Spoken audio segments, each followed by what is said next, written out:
Roll call, please. McIntyre. Here. Peter. Here. Cook. Here.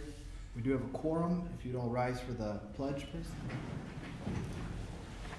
I Pledge allegiance to the flag of the United States of America and to the republic for which it stands, one nation, under God, indivisible, with liberty and justice for all. Thank you. Are there any agenda deletions tonight? Seeing none, our first item is the consent agenda. All items listed under the consent agenda will be enacted by one motion. First, we have claims, and that figure is 600. Hold on.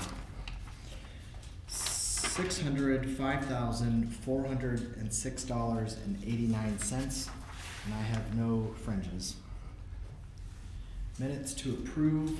We have a January 3, 2022 organizational meeting, January 4, 2022 regular board meeting, January 4, 2022 closed session, January 7, 2022 special meeting, January 7, 2022 work session, January 11, 2022 closed session, January 11, 2022 special meeting, January 11, 2022 work session. C, approve employee payroll removal, Jack Eichholz, intern zoning department effective January 7, 2022. D, reappoint Lee Adams to Compensation Commission. E, set public hearing for 9:35 a.m. February 1, 2022 for sale of county property to adjacent property owners Reinhardt, Holt, and Seymour in Churchville, Warren County, Iowa.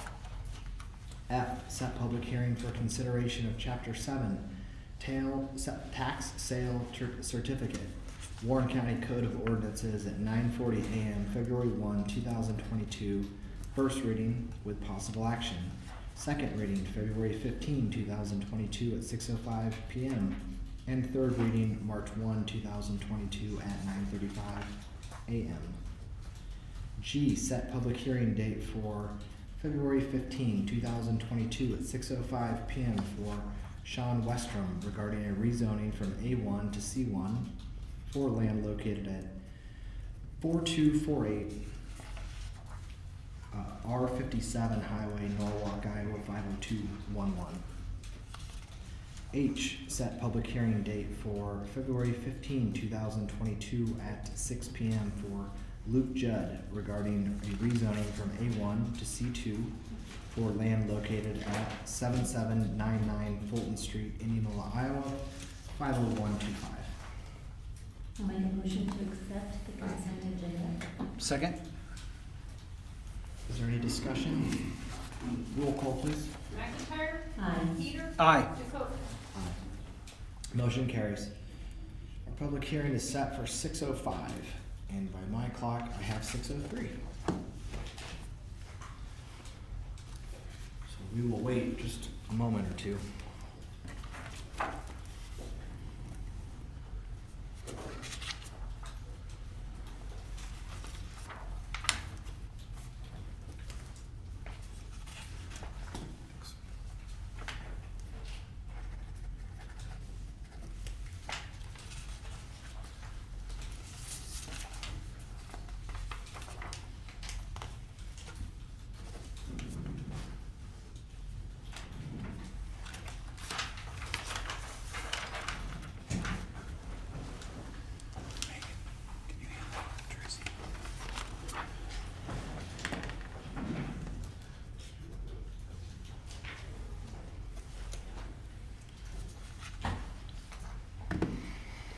We're awfully close, Lindsay.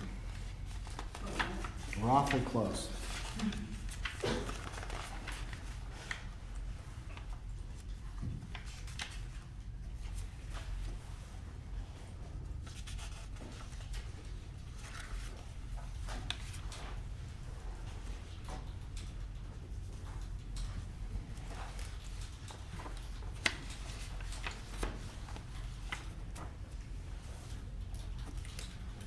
Okay, I have 6:05. And we do have to run those public meetings, public hearings right on time or after. So do we have a motion to go into public hearing? I make a motion to go into public hearing. Second? Roll call, please. McIntyre. Aye. Peter. Aye. DeCote. Aye. We are in public hearing. Good evening, Lindsay. Okay, Dennis and Patricia Van Rys are requesting to rezone approximately 124 acres from A1 to RR1 for a large lot, single-family residential development of their property. Will the proposed district be a benefit to the general public? Yes. Is the location of the proposed district in accordance with the density or with the land use plan and policies? The land use plan calls for A1 and low density residential, so I went yes and kind of on the line on that. It does call for both. Could the proposed district be considered spot zoning? I went on the line. Again, the land use plan does call for some A1, and then there's some low density residential on that same part of this land that they wanna develop. Will the proposed district maintain or protect property values of adjacent landowners? Yes. Is the time, schedule, and type of development considered within the proposed district reasonable? Yes. Does the proposed district correspond to the area of proposed development? It's on a paved road, it's close to the city of Carlisle, it is where we do look for development when we are looking for development of land. Will the proposed district be in accord with the intent, purpose, and spirit of the zoning ordinance and land use plan and policies? Yes, they said it is A1 and low density residential. Will the proposed district be located at least a quarter mile from any existing livestock feedlot with more than 500 head of livestock on feed or poultry housing more than 5,000 fowl? Yes. Does at least 75% of the property in the proposed district have a CSR rating of 55 or less? No. Is the proposed district located within an area subject to flooding? No. So not applicable to the next question. Will the development within the proposed district be located outside of areas subject to flooding? Does the proposed district include heavily timbered areas? No. So again, not applicable to the next question. Will the development within the proposed district minimize the loss of woodlands or timber? Will the proposed source of water supply and wastewater treatment meet requirements of Board of Health? Yes, they will have to work with Board of Health to work on septic systems for each of the lots. And again, that's working here with the Environmental Health Office here at the county. Will telephone, gas, or electric service be available to serve the development of proposed district? Yes. Will the existing roads and bridges providing access to the proposed district be adequate to serve the proposed development in accordance with the requirements and standards of the Warren County engineer? Yes, it's on Scotch Ridge Road. Is classroom capacity and school bus service to the proposed district adequate to serve the proposed development in accordance with the requirements and or recommendations from the local school district? We've sent notices to the Carlisle schools and asked for their response and have not gotten anything back. So, will the existing and or proposed parks in the vicinity of or within the proposed district be adequate to serve the proposed development in accordance with the requirements and the recommendations for the Warren County Conservation Board? Not applicable. Will the development within the proposed district minimize soil erosion, dust, and surface water runoff during and after construction in accordance with the requirements and standards of the engineer? Yes. Is the proposed district outside of approach zones of airports and landing strips? Not applicable. Will the development within the proposed district minimize noise levels during and after construction so as not to create a nuisance to adjacent property owners? Yes. Is the proposed district within an urban expansion area as shown on the land use plan? Yes. If yes, will the proposed district be in conformance with the comprehensive plan of the city and accordance with city recommendations of city officials? Carlisle City Council gave approval to move ahead on rezoning and mailed out notice for rezoning. Now, they were here at the zoning commission meeting, but they are not here this evening, and they were in favor of it. So, Van Wright's, in conclusion, the Van Wright districts wish to rezone 124 acres from A1 to RR1 for a larger lot development off of Scotch Ridge Road. Notified city or Carlisle schools and city for more feedback. Staff recommends hearing all evidence presented and letting all sides be heard. Development on pavement is what we look for. Recommend approval if all evidence is presented. Now, the zoning commission at their meeting on November 15th, 2-2. 2021, the motion was made by King to recommend approval of the rezoning to the Board of Supervisors, noting concerns with the neighbors that regarding lot sizes, and that was seconded. And there was 2 votes for that and 2 votes against that. And so when you have a tie vote, it automatically goes to the supervisors as a recommendation to deny. So it's coming to you with a recommendation tonight to recommend denial. So that's where we are at with that. We had not heard, I know Carrie provided all the information from the correspondence up to what we had received today, and I had set, we had received a letter from Sharon Brummer, and we had received a letter from her son Bart Brummer, and I had set both of those on your chairs, and I was wondering if you want me to read those into the record tonight? Yes, please. Okay, and the other one is we did receive a message from Darren Endicott, and it was kind of a packet of information, but I think he is going to present that. Is that right? We have it. Okay, and just a second.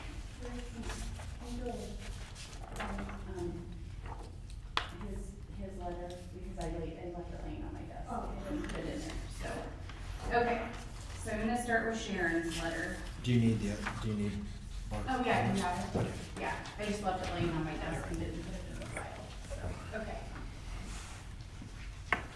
As a landowner in sections 17 and 20, and homeowner in section 9 in Allen Township, I write this letter in opposition to the proposed rezoning from A1 to RR1 in section 16, as proposed by Dennis and Patricia Van Ryswick. In reviewing the Iowa Master Plan for future land use, growth, and development in Warren County, this proposal misses the mark and does not match with the desired outcomes of that plan. Some of the growth management goals and policies listed in the plan and in conflict with this proposed zoning change include preserving prime agricultural lands, managing residential growth in agricultural areas, managing impacts of residential growth, supporting agricultural industry, promoting efficient land use, encouraging residential growth where services are available, planning for the provision of adequate public facilities, streets, utilities, stormwater facilities, fire stations, etc., to serve planned growth, providing / maintaining an efficient county road system, minimizing conflicts between agricultural and non-agricultural traffic, coordinate with school districts to ensure that proposed developments can be adequately served. The plan recognizes that sprawl development increases the area of conflict between agricultural uses and residential development. Living in the country is not what city dwellers understand. The following infrastructure issues are concerns that need to be considered. Rural water has been developed to provide basic water needs for rural residents. But are the distribution lines large enough for fire protection? 2, where will sanitary sewer lines come. Septic systems are inadequate for suburban development. 3, additional non-farm traffic will conflict with farm traffic and cause increased demands on Scotch Ridge Road. Scotch Ridge is a farm-to-market road that transports huge tractors, large planters, combines, sprayers, semis, and grain wagons. The S-curve and small blind hill coming out of that curve next to this property add to the danger on the road and are a formula for accidents. We already have numerous annual repairs necessary on that road, and adding traffic from a development will certainly cause the road to further deteriorate. How will law enforcement be managed? It is my understanding that there are 2 sheriff's deputies available for the county at night. How does one manage an accident in Norwalk, a heart attack in Hartford, and a domestic call in a new development? I am assuming that tax abatement would be available to new homeowners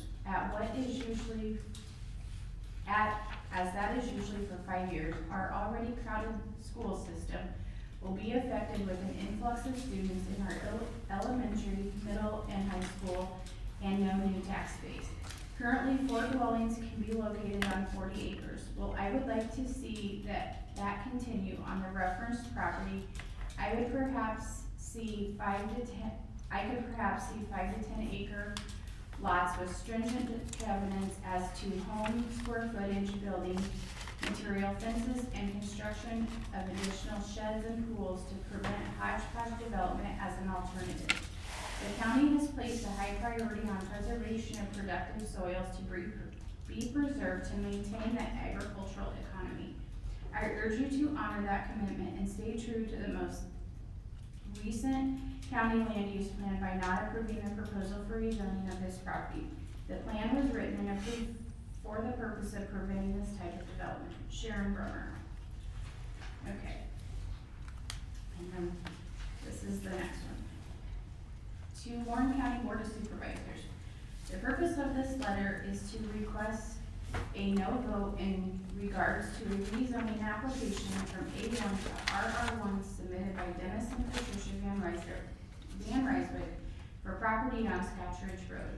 The Warren County Land Use Master Plan and the Warren County Zoning Regulations in Chapter 41 clearly conflict with the land use targets adopted and valued by Warren County leadership and citizens. The text of Chapter 4104 says, the RR1 districts, rural residential, are intended and designed to provide for the development of very low density, single-family subdivisions in the agricultural areas of the county.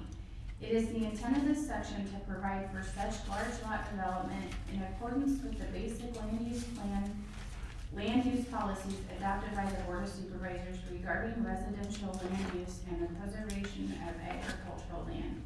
This rezoning request is not low density, with a minimum lot width of 150 feet and minimum lot size of 2 acres. This rezoning request violates the land use policies previously adopted by Warren County leadership. The rezoning request is not consistent with the preservation of agricultural land. The master plan for future land use, growth, and development begins by asking why plan. Successful communities don't just happen, they must be continually shaped and guided. A community must actively manage its growth and development. This rezoning application is the plan of a single landowner. It is not actively managed growth. It is the haphazard and unstructured growth driven by the individual motives. The master plan for future land use, growth, and development addresses the intent of this rezoning request by stating, this plan provides a framework for decisions affecting the growth of Warren County. The vision and goals of the plan describe a desired future for the county. The policies and strategies describe the actions that the county will take to achieve the desired future by 2025. The master plan as a whole will guide public and private growth decisions so the county will realize the following benefits. Effective preservation of prime agricultural land and valuable natural resources, not achieved by this request. Predictability for public and private growth decisions, not achieved by this request. Better coordination between local governments, not achieved by this request. Cost savings from efficient use and smart expansion of existing infrastructure, not achieved by this request. Cost savings from reduced demand on new infrastructure, not achieved by this request.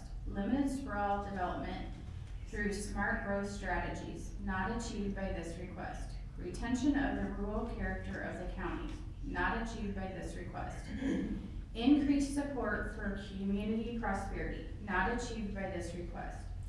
The master plan for future land use growth and development outlines how should the plan be used. The master plan is a guide to the smart future growth and development of the planning area. By ensuring that the individual actions are consistent with the guidance provided by the growth policies of the master plan, the county can effectively achieve its goals. For example, the Board of Supervisors will consult the master plan's goals, policies, and maps to evaluate rezoning applications, zoning subdivisions, building and construction codes and standards which regulate development will be adjusted to help achieve the plan's goals. Priorities. When interpreting this plan, decision makers will need to balance competing objectives.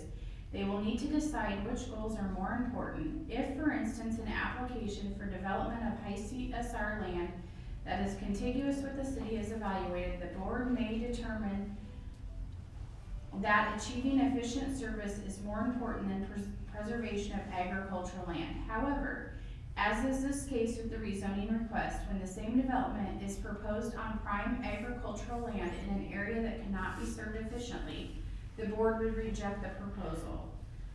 The following priorities should be used when a decision involves competing objectives.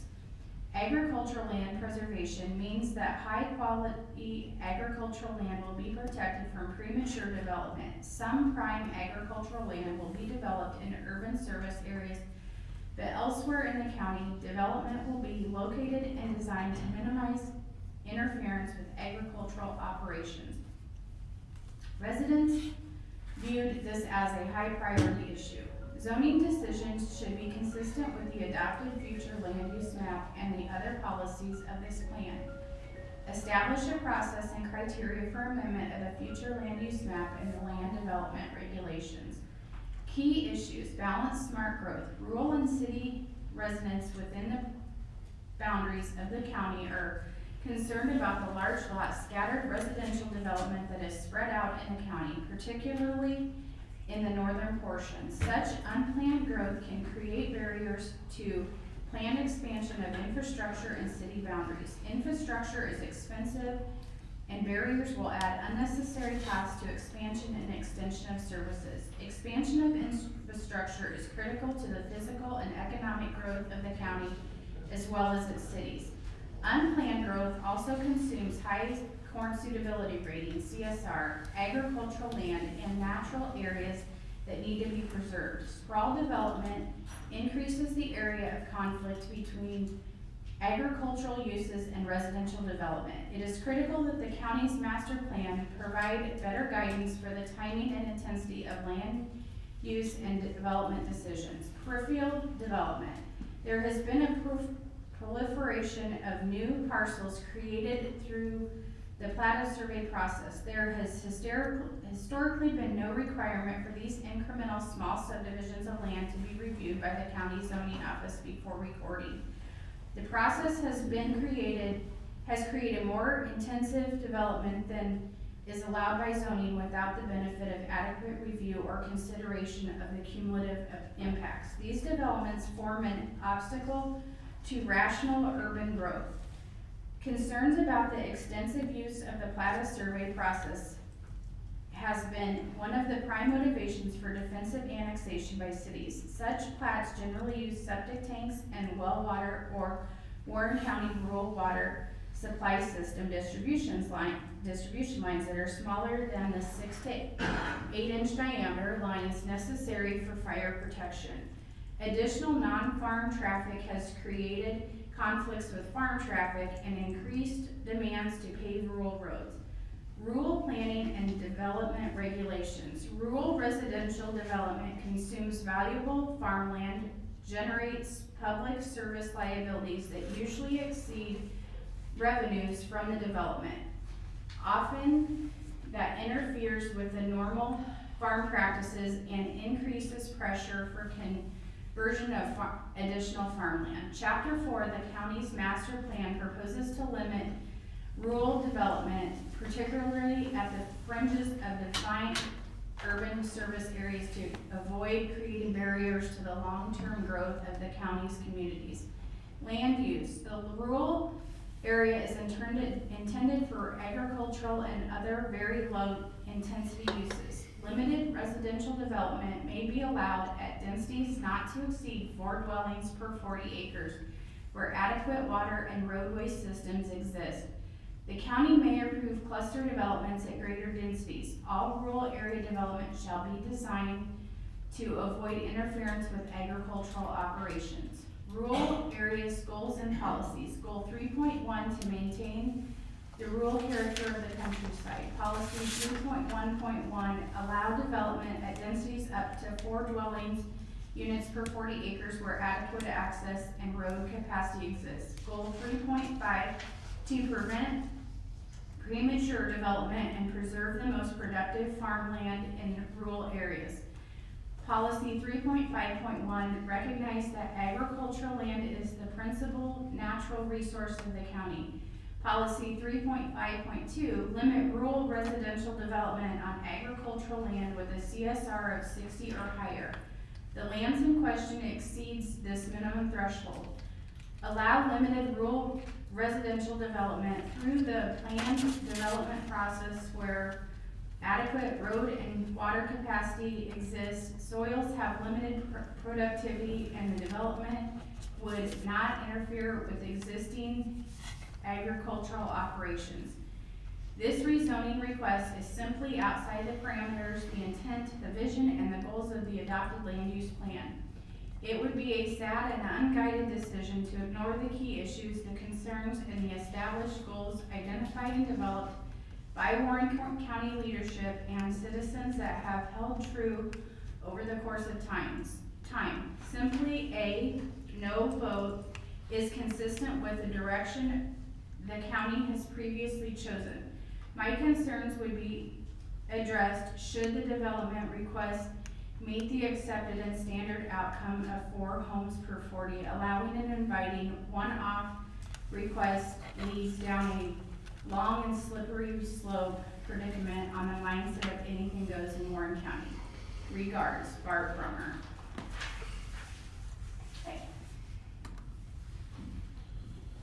That, and then, like I said, Aaron Endicott sent in that he's gonna present his, and that is all we have received, since packets went out to you.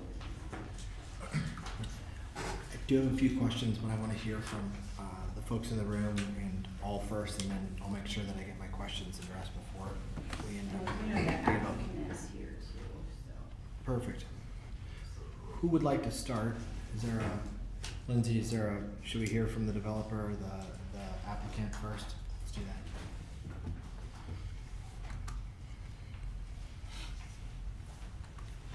And if you'd kindly state your name and address for the record, thanks.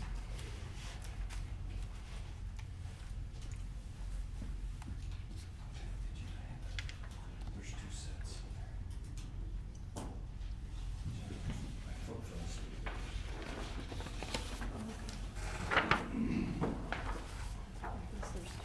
Sure, we're good. Oh, two sets. I mean, Sorry. we have that, we have that one in here anyway. No, there's 2 sets Oh. here, so if you would pass one to me.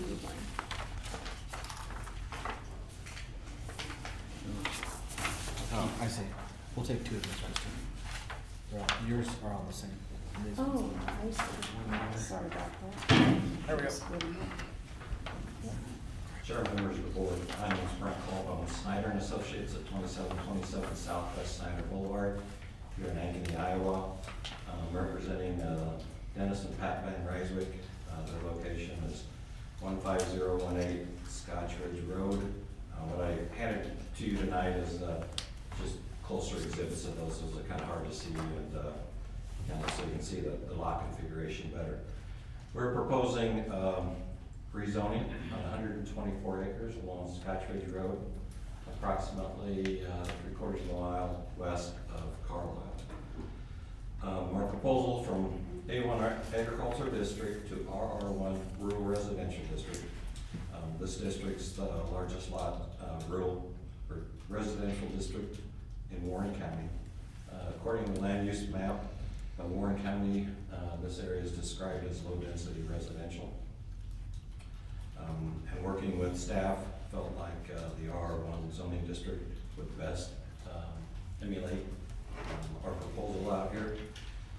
The RR1 district is a minimum lot width or lot area of 2 acres and a minimum lot width of 150 acres. And by the concepts I handed to you, you can see we're anywhere from 2 to 25 acres, some 3.5s, 3 acres, just a variety. Kind of what we wanted to do with the configuration is line the road up along the ridge and then bring it back to the larger lot, so the ridge could be developed with a homestead. We started this development doing our due diligence since we are in very close proximity to the city of Carlisle. They have their 2-mile 2080 agreement to influence what can be done and what we can't do. So we met with the city of Carlisle in 3 occasions, 2 occasions with the city council. The Van Ryswicks was concerned with this development. The city of Carlisle would say, you guys have to come into the city of Carlisle. It's part of our growth pattern. And that was their response initially in staff meetings. So we request 2 work sessions with the city council, described their desire to stay within the county and to allow this R1 district as opposed to going into the city and doing 1/4 acre lots. We're very grateful for Carlisle to allow us to proceed in the county, in Warren County. And like I said, it took a series of 3 meetings to meet with them. We also did our due diligence with discussions and contact, and the Van Ryswicks paid for a water model with the Warren County Rural Water to make sure there was adequate domestic supply, and there is. They provided a proposal to extend water into the development. We also had discussions, I had discussions with David Carroll on access on the Scotchwood Road, so there was adequate site distance in each direction and satisfied their requirements. They had requested, and this concept doesn't show it, that we slide it over to line up with the driveway. He originally wanted us to slide to the east, but we'd be coming right into that house. And we kind of, after additional review and discussions, thought that lining that up to that driveway would be adequate. Like I said, this overall development, they would like to develop a pond to mitigate the stormwater, and also provide quite an amenity for the entire development. Their thoughts are that as we proceed through the process, preliminary plat, and upon final plat, developing a series of covenants. One thing with the restricted covenants, as I'm sure you all are aware, we can put them on the property, and we more than likely will, but only the people living within this development can enforce them. You guys have no power to do that. Planning has no power. The neighbors that are opposing, that are 1 3/4 miles away, have no power. If covenants are placed on here, it would be your neighbor after neighbor, is how it has to be enforced. So, like I say, the Van Ryswicks planning on building a home on lot 11. On this exhibit, yeah, that's correct. And lot 11, kind of on the ridge, overlooking the pond. Everybody in the development would have access to the pond for fishing and relaxation and recreational, I guess it is. The improvements, besides the extension of the water main into the sites by them, and at their cost, it would be they want to do a paved roadway. They want this to be nice, 2 acre and larger lots. They don't want a lot of gravel, seal coat or anything like that. So the roadway that's shown as gray would be back-to-back, a rural cross-section, so it still maintains that rural feeling with the side ditches, but it's something that would be a surfaced roadway, all-weather surfaced roadway. So. And so will you take questions in the middle of it, or do you want them at the end? Go ahead, please. I had a couple. That was one of my, and I had spoke with Lindsay earlier on the interior, proposed interior on the pavement. Yes. Really good choice. Gravel and these sorts of things are going to be much more difficult, in my estimation. But my question is specifically regarding maintenance of the interior of the proposed development. Whose responsibility is neighbors, I assume, or a homeowners association? Correct. According to David Carroll, our original proposal was to build this as a county roadway and have the county own and maintain it. They talked, David Carroll says that these will be private. They'll own to the center with the access or roadway easement, and it'll be maintained by an association. I know that through the letters that I received, that there was some questions, and I appreciate your clarification on Carlisle, because this proposal is within 2 miles from Carlisle, so I was curious as to their formal response. But did you hear anything from the school district? You can see right, that's where Carlisle sits right now, just a hop skip. Awfully close. Yeah. Did anyone have you been in contact with anyone from the school district in Carlisle? We have not, no. I don't, folks haven't, no. I guess I'm a little perplexed why our zoning department and everyone, I mean, if we've reached out to them, why they've not weighed in. It's interesting. Okay. Out of our due diligence Yeah. on everybody else.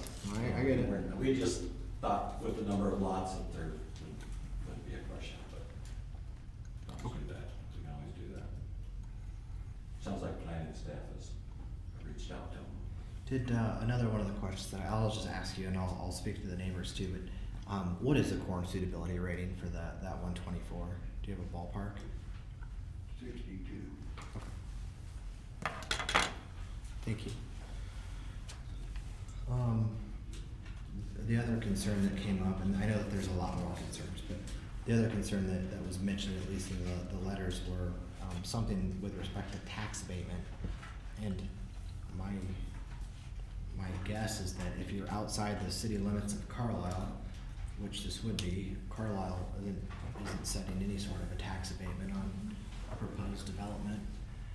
Not outside of the city, unless Warren County has that, but We do not. not aware of that, so. Okay. That's all I have for the moment. I'll let you go. And I think, once, folks talk about the services and stuff, looking at the size of the lots, the type of the lots, there's plenty of tax base that's going to be developed out here for any concerns that, sheriff or any of that, so. The tax base, I'm not sure, we haven't priced out the lots, but especially with it being a paved roadway, that takes per lineal foot hundreds of dollars, it's, by the time you do that, and that's why on some of them we try to maintain the 150, but then on other ones we fanned out, tried just to provide a variety of lot sizes. Some folks don't want to maintain 5, 6 acres, they want, the 2 acres. As far as septic on there, I'm used to, I'll throw it out there, Polk County, where we do 20,000 square foot in the septic. As long as they've got domestic water service, that's allowed. I think in Warren County it's an acre, but there's no Polk County. So there's plenty of acres and areas and alternative systems, ultraviolet lights, all that stuff to provide a septic system on these lots, especially with the positive feedback we got from the rural water district. So. Is there documentation around your correspondence with the rural water? Like, was there actual Yeah. emails and letters? I don't know, we got a price from them as well. Okay. So, and I think there was a $500 fee to do an engineering study to make sure that it was adequately sized. I've got all those emails. Okay. But yeah, and I'm not sure what they gave Dennis for a proposal, but they gave a price of what it would be for them to install the water main. Is the road is concrete? Yes, It's it not is. a hard surface it's a full concrete? PCC. Yep, okay. Yep, yes, sir. Mhm. One of the other questions that I anticipate hearing tonight will be regarding the original farmstead. What's the intention with that? It's 16.5 acres. It's my understanding that it's like a century farm or I believe so. a beautiful older farm. Is it the intention to maintain it as is or to sell it, or what's the plan? Since they're building a home on lot 11, it would be for the sale. But as you can see, I mean, we left, under this scenario, we've got over 16 acres. You know, that's a good sized farmstead area, and the outbuildings and everything else we've left in there as well, so. It is planned to be sold, that's correct.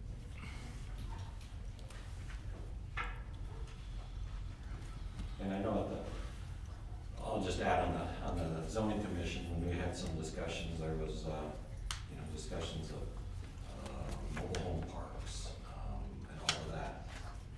You know, you can't deny, I mean, you guys have a process to review industrial parks here, to review mobile home parks here, but, I mean, as you can see, that's not the intent out here. I mean, who's gonna spend whatever on a 2-acre lot out in the country? Mhm. Wanna do that? I mean, usually a rule of thumb is 5 times, your home value is 5 times the value of your lot. And, you're not gonna go out here and spend $100,000 to $200,000 potentially on a lot and bring in a $15,000 trailer. I mean, it's just, and there will be covenants, but once again, the Van Ryswicks are the only ones that control them. And then there's also questions about the size of the home. The Warren County allows a very small home, because that's your ordinance, you can't do nothing about that. We'll have, in our covenants, sizes developed with the final plat. Like ranches, X number of square feet, 2 stories, X number of square feet. That's correct, story and a half, yes. I can see a lot of story and a half in here. That is correct. It's a popular model. Yeah. Yeah, so, be happy to answer any questions other than what I presented, but, And in your covenants, hopefully, in the development of them, that the responsibility of the maintaining and replacing the roadway. well, that would have to be in a homeowners association, something that's paid into, where the covenants would be more of a controlling factor, but the association would handle that, so there would have to be an association. Right.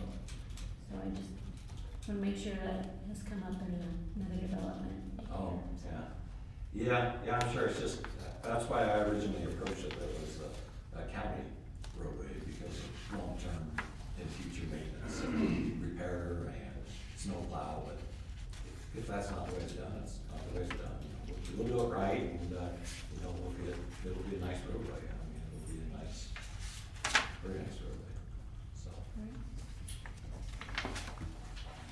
Thank you. We might have a few follow-ups, but I appreciate We'll be your here. Thank you very much. presentation. Thank you. Okay, we continue to be in a public meeting.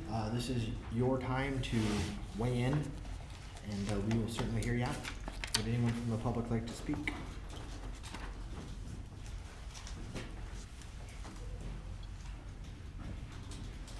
Hi, good evening. My name is Darren Endicott. My wife and I live at 14801 Scotch Ridge Road. So we're just across the road, just down the street. We've lived there for 20 years, and I believe we met the Van Ryswicks probably within the first few days of when we moved into that property, so I consider them neighbors.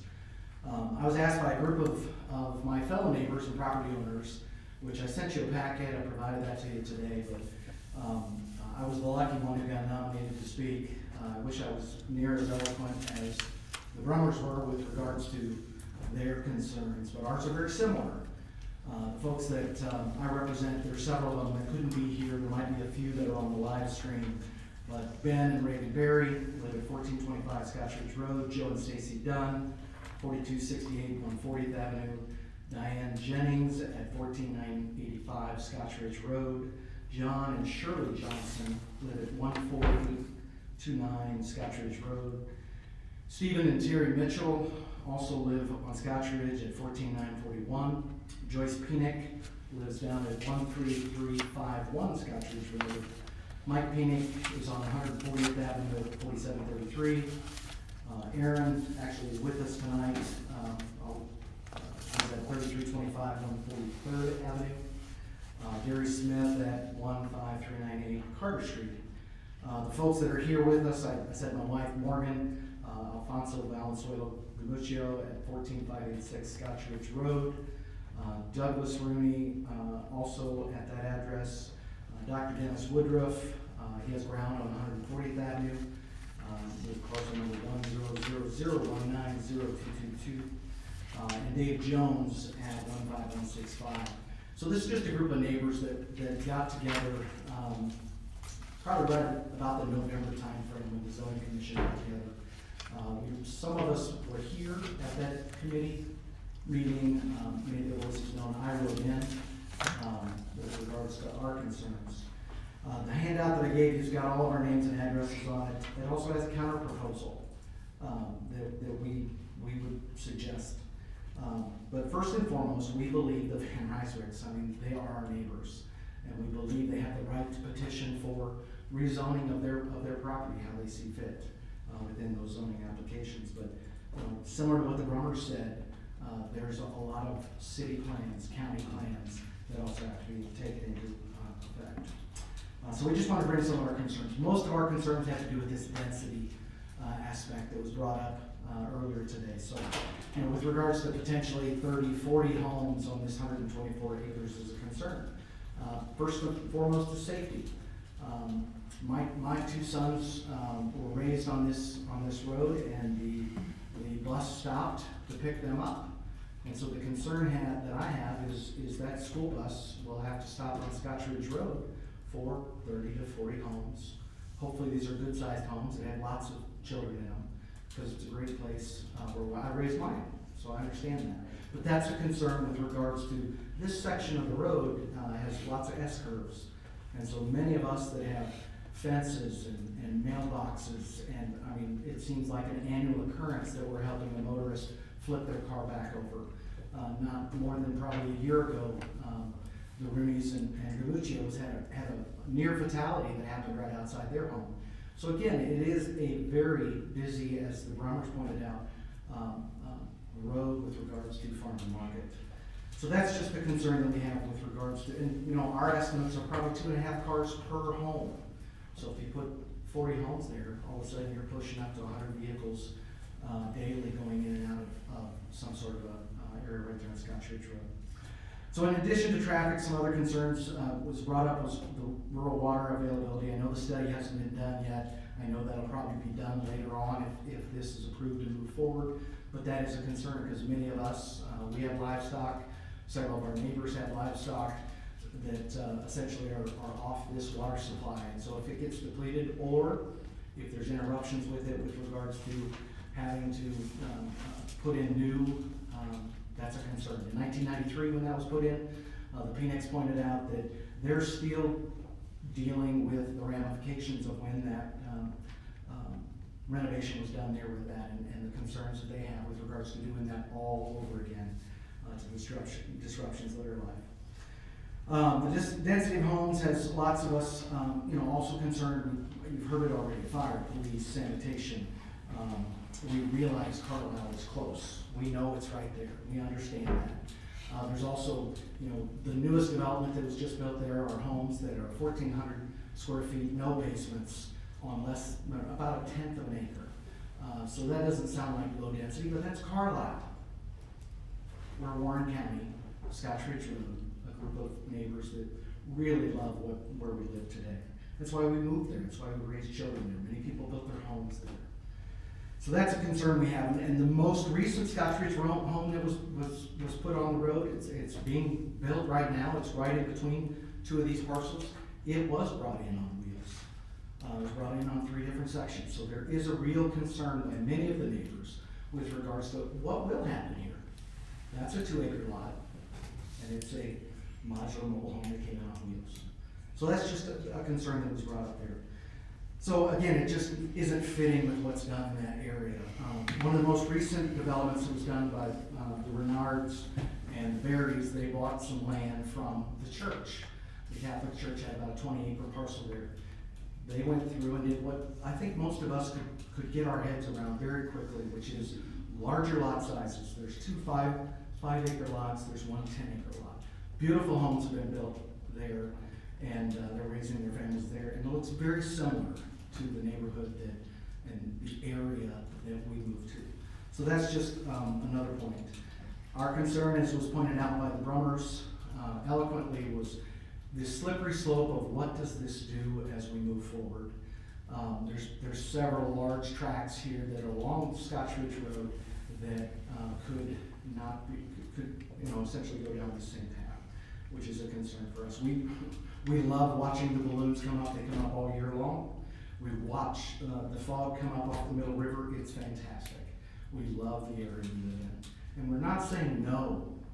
We're just saying, is there a way to alter and have a counter proposal?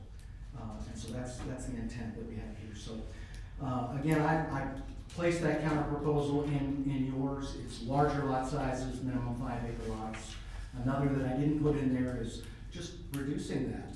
Maybe it's the 2-acre lots, but maybe it's not 30. Maybe it's something much less than that. So that would be something we would like to see. We also talked about maybe there's a different entrance. Instead of Scotch Ridge Road, maybe it could come in from 158. The Van Ryswicks have property that touches that. Could the access come from that direction? Might allow for a lot more safety with regards, because then there's the opportunity for intersections on both ends of that particular road. So those are just some of the things that we pointed out. We also talked about a covenant, but I guess I've learned recently from the consultant here that covenants only matter to the people that live there. And so that's a concern. If that's the case, then if people that live there choose not to abide by the covenant, then who's gonna maintain the roads? Who's gonna make sure that we're not, changing what's gonna go on these lots, other than what I would hope to be country stately homes that we have there. So again, we are very happy that the Van Ryswicks are wanting to do something with their property to, fulfill a dream. I've sat in their home usually twice a week, until recently, where we talked about that dream. And I understand the dream that they have with regards to having that pond and big home that overlooks that. We didn't talk about having a whole bunch of folks overlooking that pond though. So that was something that many of the neighbors just had concern. So again, all I ask of the county supervisors is take into consideration many of the things that you've heard from many of us that live out in this area. You have the map there that shows in blue shading, that shows there's a tremendous amount of folks that are concerned with the current proposal that's put in front of you. And we ask that you consider that and take into account what all of us are asking. Thank you. Thank you. Thank you. Thank you. Just come on up and state your name and address, please. Good evening. My name is Alfonso Valenzuela Gumucio. I'm the chair of the Warren County Historical Preservation Commission. And as all you know, we have gone through the process since last year through an inventory of all the historic properties in the county. We just finished that. Now it's with consultant, and they were working. I come here as representing the commission mainly because one of the things that I brought personally to the Van Ryswick as the neighbor, it was the fact that the main house that you have here, right on the, To the left. To the left. I'm sorry, I'm kind of sideways. Is it Anyways, to the left? yes, with the 16 acres where the big house is, that house was built in 1863, in the middle of the Civil War in this country. President Lincoln was in office, and it's actually a fantastic property. One of the things I suggested, there is a lot right in front of the property, right on Scotch Ridge Road, which it has only 2 acres. So my idea was taking that piece and convert the whole thing into an 18-acre parcel and don't rezone it as a RR1, mainly because we can have the best intention to preserve that fabulous house, but what happens when it gets sold? Once it's rezoned as RR1, anybody buys a property can knock the old house and all the buildings and build little houses in 2-acre lots. There's nothing to prevent that. If we continue and we keep it as an 18 acres parcel, we can continue as an ag denomination for eternity of whoever would like to buy. I'm a realtor as a trade, and I can tell you there's a ton of of deficit of big country homes, people with tons of money, they would be dying to buy that property with 18 acres. It has a gorgeous view and a historic building, adds value to the neighbors. The sad part about this whole debacle, and I commiserate with the rest of the neighbors, we're not against the development itself, it's just the density and what it can come out of it. And one of the things that happened, the little house that it used to be in front of the big house on the parcel got demolished a few months ago. And like my neighbors presented, they built a house, a manufactured home, and not even a nice one. So I moved there because of the quality of the houses all around me. I have investment in my property as well. So if we have no control, and how it's been stated already, of the fact that even though you do covenants, you know, who's going to supervise? In most of the developments in other areas, the covenants have a lot of power if they make it to have a lot of power. I just sold one in Truro, and before it gets signed off, they have to abide by everything before you give the check. Otherwise, you're not welcome there. And there's limitations of size, structure, and everything. Because the last thing I want is to have more mobile homes or manufactured homes, and the price of my property will go down just because. And just to look, it's a gorgeous piece of land, and I think we should protect it as such.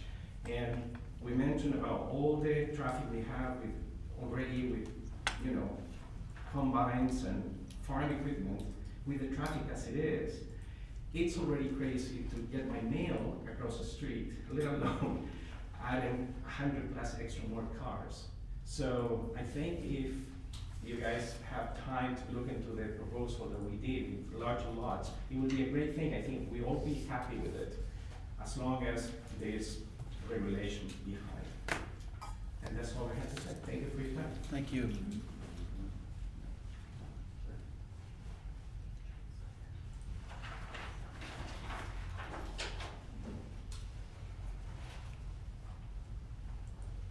Thank you for allowing me to be here. Dennis Van Ryswick, 15018 Scott Street Road. I respect my neighbors, every one of them that's here, but I do have some questions for them. Sharon Brummer is a really good friend of the family. Sharon, is your house on platted property now? No. Kevin didn't plat that? He told me he was gonna get it platted. Where you live is not Oh, where platted. I live, it may be, it was so long ago, I don't know what it is. There was no intention of ever doing it. Yeah, I think he told me he did get it platted, cause it's so close to your But line. it really doesn't make, that has Yeah. nothing to do with it. But anyway, getting back to the subject here. I respect my neighbors. They put a lot of time in and a lot of research in to what they're saying. People have wrecks on Scotch Ridge all the time. Most of the time, it is human error that caused the wreck. It isn't somebody else. It's the person driving the car, runs off the road. We're not gonna be able to change that on Scotch Ridge Road. It's only gonna get worse, and it won't make any difference whether there's 10 homes built in there. All these homes aren't gonna be built right away. We're talking about 128 acres there, but you look what's planned out, and it's not that many homes. But getting back to what they're saying, I understand that. None of them live close enough to me that it should bother them. There's one guy across the road, and he's not here tonight, but the rest of them, Alfonso and Darren and them guys, they're not gonna miss the balloons. They're not gonna miss the fog on the bottom. They just don't want that to be developed the way we wanna develop it. We bought that farm in '97 with the intentions of someday doing this.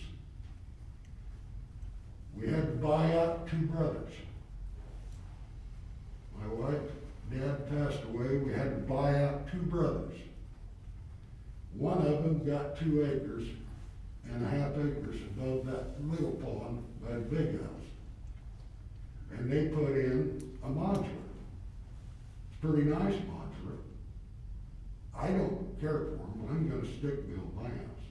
But people buy them and they've got some really nice modular homes, but they're not cheap either.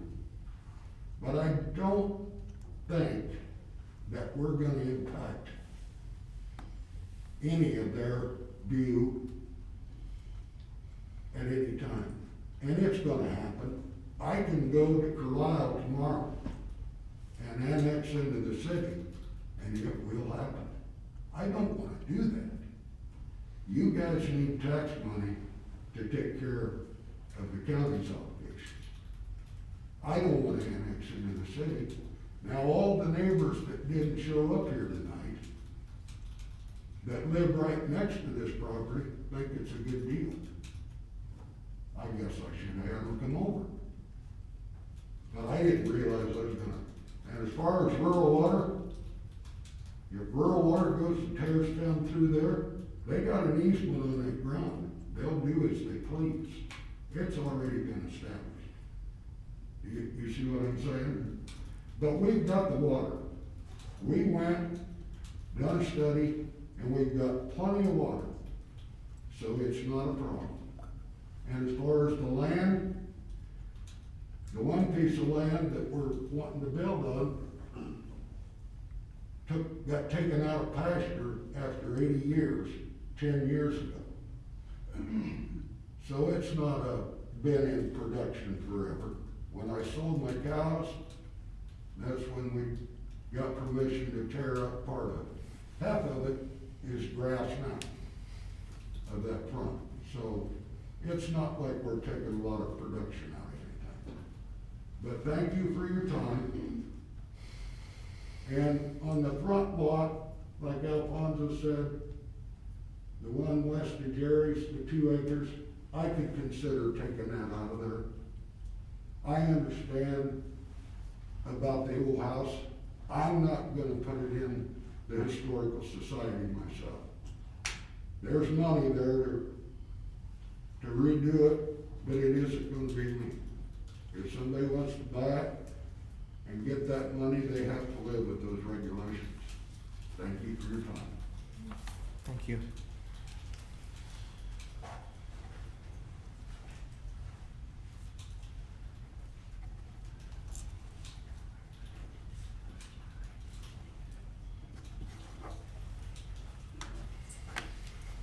My name is Bart Brummer, and I was the author of a small fraction of the document that was read, 90% of which came from the work that the county did relative to the land use plan. I didn't make that stuff up. My mom owned some property, a farm and a half, 2 farms down the road. I own property on the west side of Indianola, a little bit south. And my neighbor was in front of this group a year and a half ago. He wanted to change from A1 to commercial, wanted to do a business out there. That business is an ongoing business, except it's happening out by Vanderpool on that drag that where business should be. So he accomplished what he wanted, he's just not doing it in my backyard. Now he's in the process of building a private landing strip. He has an airplane. And the Indianola Airport, it's over there a mile and a half, 2 miles. He'll be in front of you, I would guess, soon, to tell you why he should have the ability to land his airplane next to my home and farm and cross over Mid-America's power lines and et cetera. And so my mom mentioned this to me a month or 2 ago. And yeah, I'm a long ways from that property, but the mindset in the application of the land use plan, whether it's that property or my property or his property, needs to be consistently applied. The county, as I started to think about, okay, I'm gonna come in, I'm gonna say this, and I'm gonna tell you about my feelings, I'm gonna tell you about, you know, my kids, I'm gonna tell you about cars and trucks and all this crap, right? It's like, wait a minute, I don't need to. That work's already been done. I don't need to reinvent the wheel. I don't need to change your minds. That work's already been done by your predecessors. And so if there's work being done to change that plan, adjust it, modify it, move it into the, you know, whatever age we're in here, then okay, that's fine. I would support doing that, but I don't support just saying, well, you know, let's do this because. What do you, and I don't mean to personalize that, but what does the county desire? What, you know, Carlisle says, yeah, do it. They're not gonna send a sheriff out there. We are, you are, Warren County is. Carlisle School's gonna take the revs because of how the math works, and Warren County's gonna do the work. Well, yeah, who wouldn't, right? So, you know, I respectfully but categorically disagree with the county's findings relative to how this plan fits within the land use work. It simply doesn't. And if it does, I'd like to understand how. It simply doesn't. When you look at the placement of these lots, you know, what's the CSR? Well, the CSR really gets pulled down when you add this, right? And when you add this. The placement of the lots is right on top of high quality land. It's been tiled. Look at the infrastructure. Look at the money that's been spent on this land. For junk land, marginal land? I mean, no. So the point is, when you look at the land that's being taken out of production versus the land that's being preserved, because we want the look, right? Yeah, I mean, people want that pond. They want that green space. I get it. When you go out into Carlisle and you look at that development that's happening on the edge of Carlisle, and you go to Indianola and you go west, or east rather, and you look at that development that's happening there, and you go and look at Norwalk and where development is happening, it's not leapfrogging 2 miles out. I agree with the comment that it's coming, but the land use plan also addressed that by saying it has to happen organically. It doesn't need to be fast forwarded. When you go 2 miles outside of the city limit, or 7 miles, I'm making that up, south of Indianola, and say, well, let's just do it here, I come back with the same question as, why? What are you trying to do? And simply, and I don't mean this to be as aggressive as it might sound, but it's reality. There's a lot of people that have sold 40 acres for the purpose of putting 4 houses on it who have abided by the spirit of that plan, who, had they been given the approval to chop, cut, paste, and make 2-acre lots and price them at $100,000 or 120 in today's market, I bet they'd rather do that. My mom's not gonna live forever, and she owns a farm that's very similar in its kind of appearance to this one. Just in kind of in the space, or the feeling, the presence that the gentleman was speaking about living on Scotch Ridge.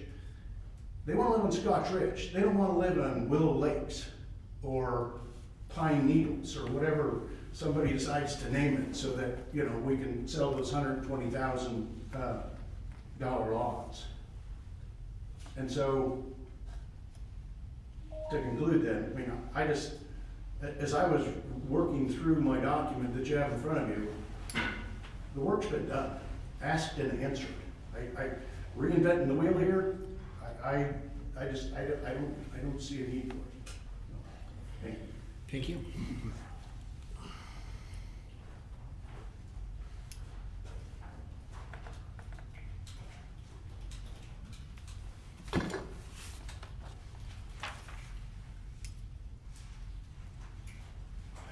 I need to make one more comment, sorry. But here's what happens, right? We can't afford these $120,000 lots because the economy this and the economy that. We can't, right? So what do? What do we do? What's going on out in the country? What's going on is we spend all our money to buy the lot and then we build a Morton building and we live in it.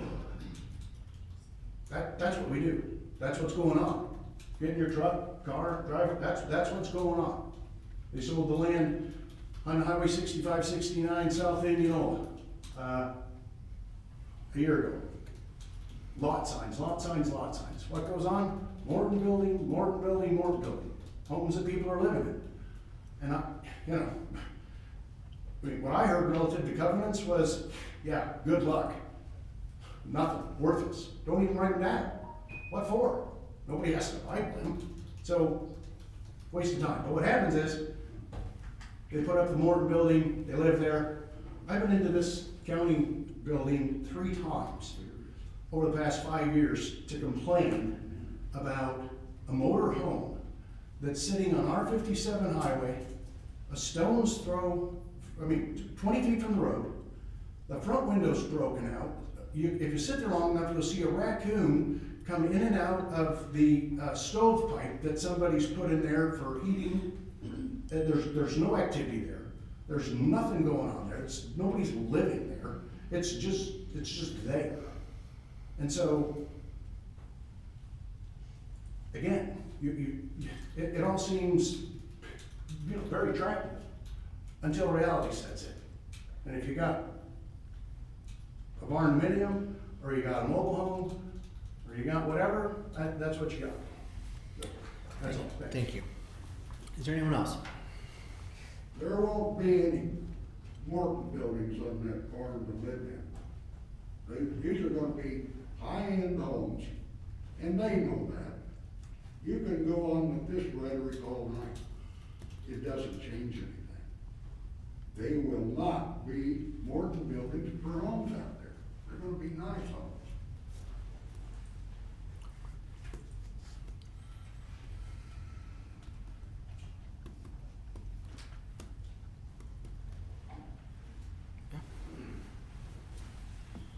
Dennis Woodruff. I just had a question in terms of who will actually be doing the developing? I mean, is that something you guys are taking on, or will you hire a company to do that? We're going through Schneider.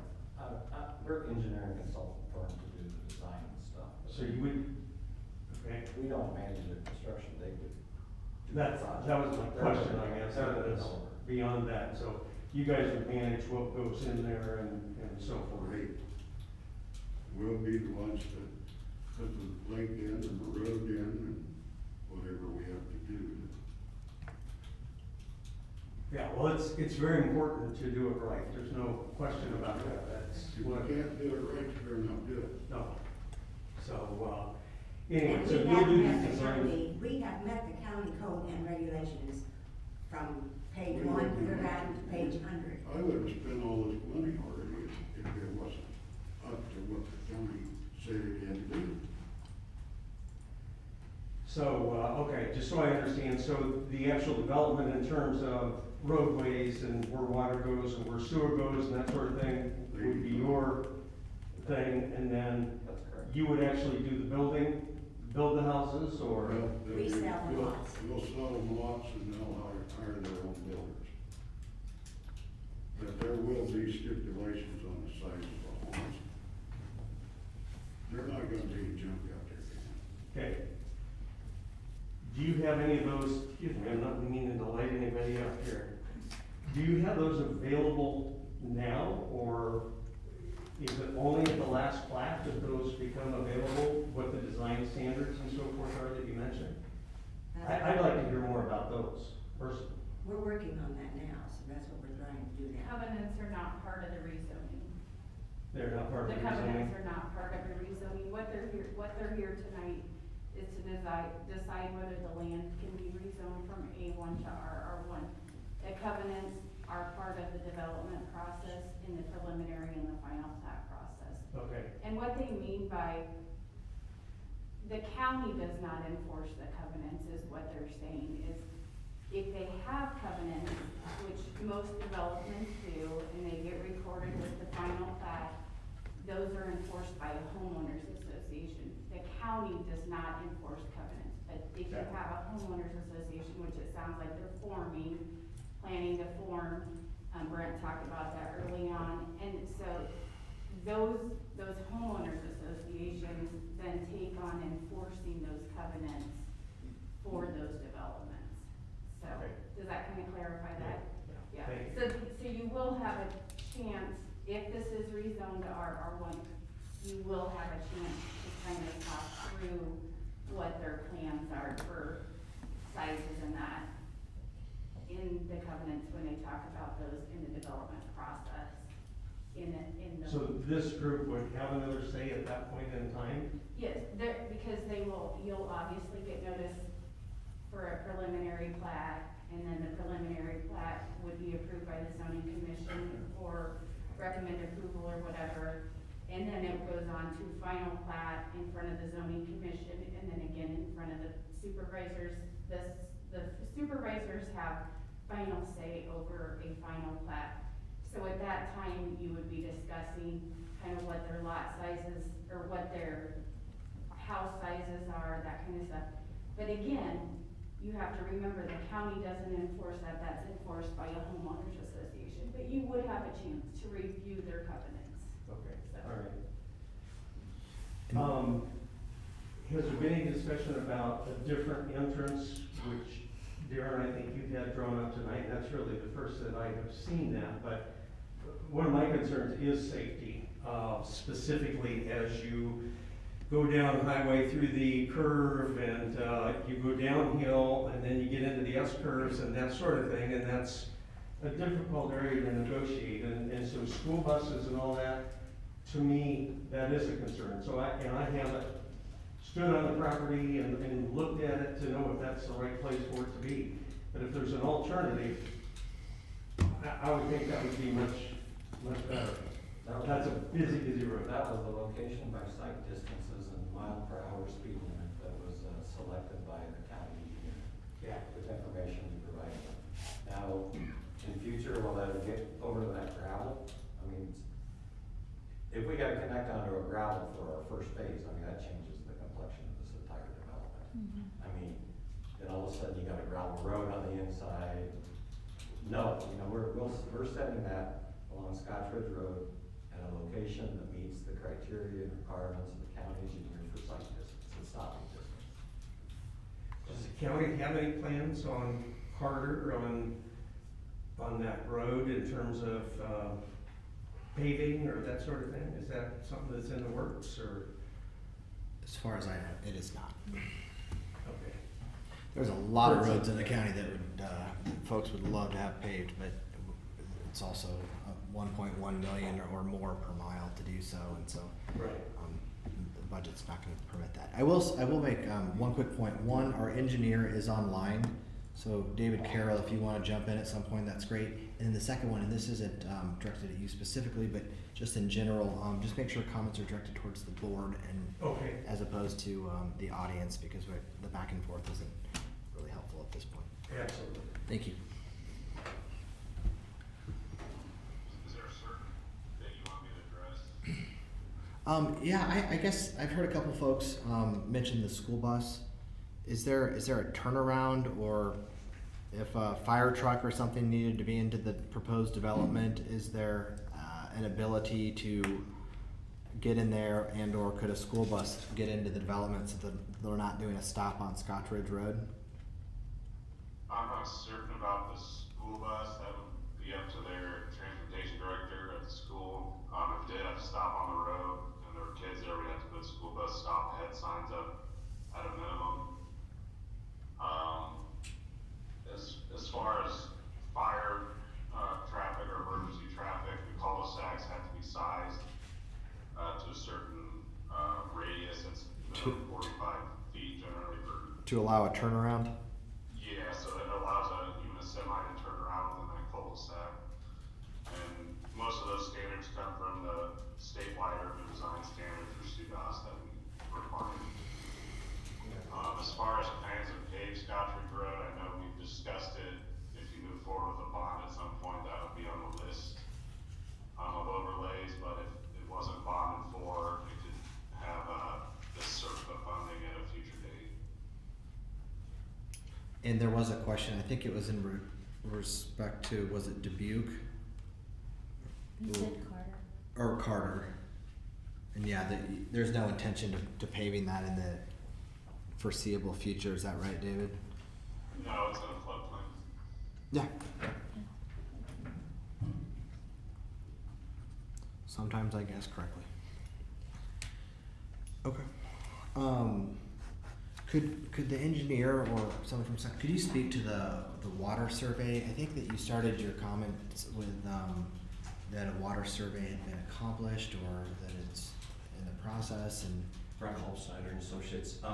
We have contacted and worked with Warren County Rural Water, and they required the applicant, the Van Ryswigs, to hire their, well, I'm not sure how they did it, but they had to pay a fee, and they did a water analysis to determine the adequate capacity for this development and potential other development. So they had come back and determined that there was adequate water to service domestic needs of this development, and they provided them a proposal. So it was a study that was completed by their, sound like consulting engineer. I don't think they do that in-house.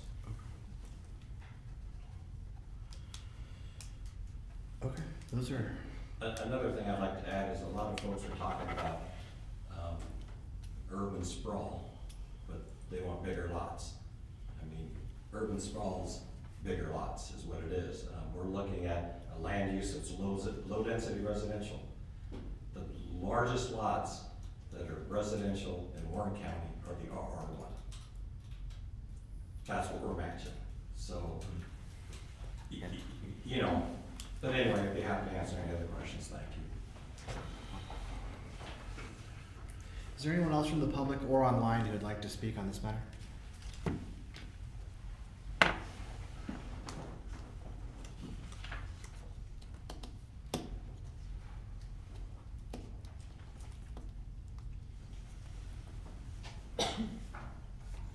Okay. Do you have a motion to depart from public hearing? Make a motion to leave public hearing. Second? Roll call please. McIntyre? Peter? Aye. Aye. Okay, discussion from the board, or Lindsay, do you have concluding remarks and then board can discuss?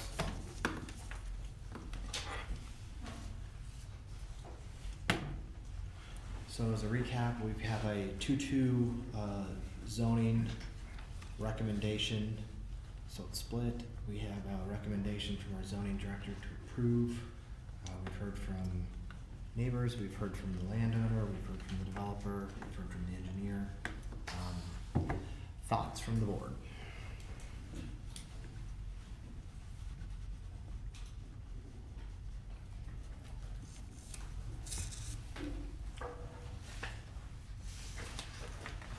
I can address I have a few thoughts.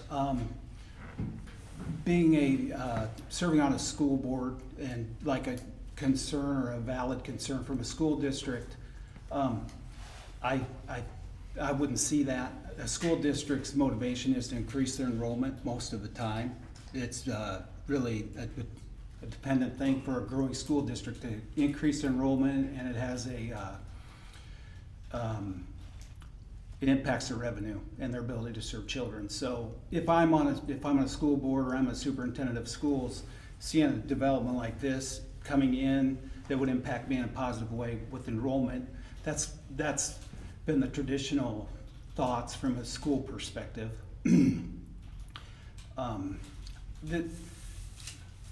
This appears to be a nice development, and I have no issues with moving the zoning into the next phase.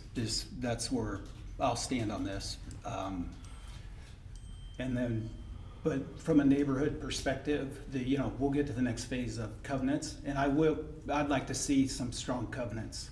I think that would help everybody to know we're building a certain square footage of house, that it's gonna be a certain size. I think if we can demonstrate that to the neighbors and to the people, and that my property values aren't going down, and this is gonna be a beautiful, county estate type development, I'll definitely wanna see that during that next phase.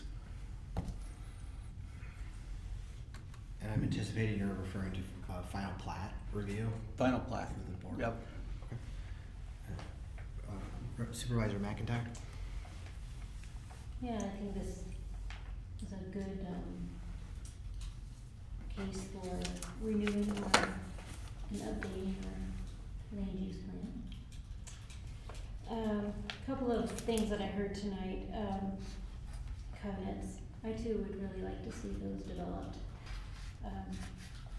Just because of different scenarios that we do have in other developments throughout the county, that it has become a bad issue. I like the paved roadway inside, and I know that those who want to build there will really appreciate that. Again, going to other developments that we've had in the county, it is such an issue to have dirt roads or gravel roads within a development. Someone brought up, and I think it was you, possibly having access off of 158. We have an ordinance in Warren County when you develop a property, turn it into neighborhood, that you have to pave from the nearest paved road to that entrance. And although it would be a benefit, it's certainly not equitable.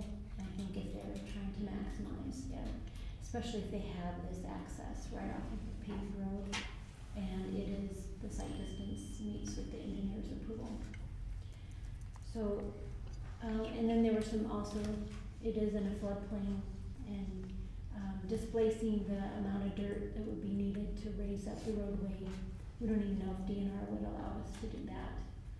So, and we do have roughly about 30 miles of roadway throughout Warren County that we can't maintain right now. So, in paving another paved road would not be in our taxpayers' best interest right now. So those are some of my thoughts. Okay, thank you. I'll keep it brief. I want to let everyone here know that I really appreciate hearing from people. There's lots of decisions that we make that I just don't hear anything. I have no emails, I have no phone calls, I have no citizen participation, and so yes, it is an adventure in time, but I really appreciate it, and I appreciate the different perspectives. I fall similarly, but maybe not quite there, on a couple aspects. One, I know that I heard from Mr. Van Ryswick himself about the 2-acre lot up front, and I know we're not trading horses on this, but it would sincerely be my preference to leave the original farmstead, and if you're okay with not doing that 2 acres, leaving that agricultural. That doesn't allow for. I think it might be a better way to go about it, and it's gonna ding you a little bit, but I prefer it that way. Two. I would like to take that out too. Okay. So that gives sort of a road view of the original 1800s building, and it would be my preference if someone were to purchase that and rehab it and make it into something remarkable. I think it might add to the sort of the feel of the neighborhood. My next point, and I appreciate that, if that's part of it, I would do that and leave it. And legal's saying maybe. Listen to her, sorry. Okay. If that remained A1, I'd be more supportive. And then the second part is at final plat time, I get where you're coming from, and I get where your neighbors are coming from. What your neighbors don't want to see is a trailer park or whatever, and I get that. And you, I mean, I look at the big lot there that's going to overlook a pond. I'm guessing that's not your intention, living there too, next to, you know, a couple single wides and a mini home and a barn dominium. And I do, I keep a pretty good pulse on land prices in the county. 2 acres on pavement, that's not inexpensive. So I just don't see that, I don't see that likelihood of happening, but it would be my real strong preference to have some minimum square footage, some setbacks, some to keep with what I think you want to do. But assuming that happens, then at final plat, I would be in support of it. The last thing, and Supervisor McIntyre mentioned it, but I'll say this because this is public. I have about 11 months left on the board, and I have zero intention of approving a residential development that has gravel or something on the interior. I'm not gonna do it. So you can bring it all you want, I'm not gonna do it. I do appreciate the interior being paved. I do appreciate that from our engineer's perspective, we don't have the sort of equipment and ability or time and resources to be pushing snow and to be doing curb and gutter and to be messing with the interior of these so that we can enrich a developer. It's not the intention of the county. What it usually leads to is an absolute nightmare and a whole lot of expenses. And so assuming that the interior of this is managed by the homeowners association with a complete hands-off approach, then what I see is, you know, they're gonna generate some real tax revenue for sort of a collection between the city, the school, and the county.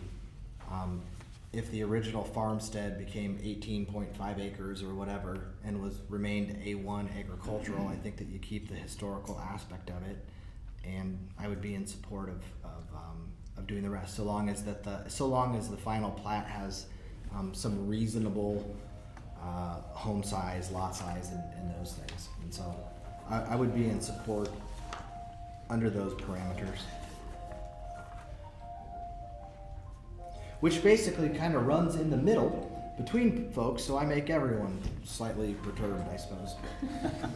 Except they were before you tonight asking to Rezone the entire thing. rezone the entire.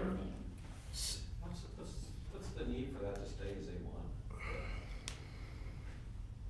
The homestead, why can't it be just RR1 and leave it as a homestead? Because right now, the description isn't correct, and I would assume we'd have to go to other meetings and new notifications and extend all Yeah, we this would, wouldn't we? Yeah. out. Yeah. Right now, you need to consider what they brought What they before want. you. I have a question, David, if you're online. If there is, on this 18 parcel within the development, where is that driveway?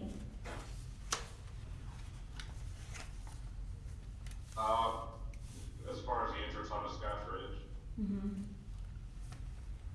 is that what you're asking? Yeah, where, the entrance for, the one that's all by itself over by the pond. Is it just gonna have its own somewhere in there? It seems like it's right at the curb, Lot 18. yeah, I'm pulling it up. okay. 2.3 acres in the northeast part.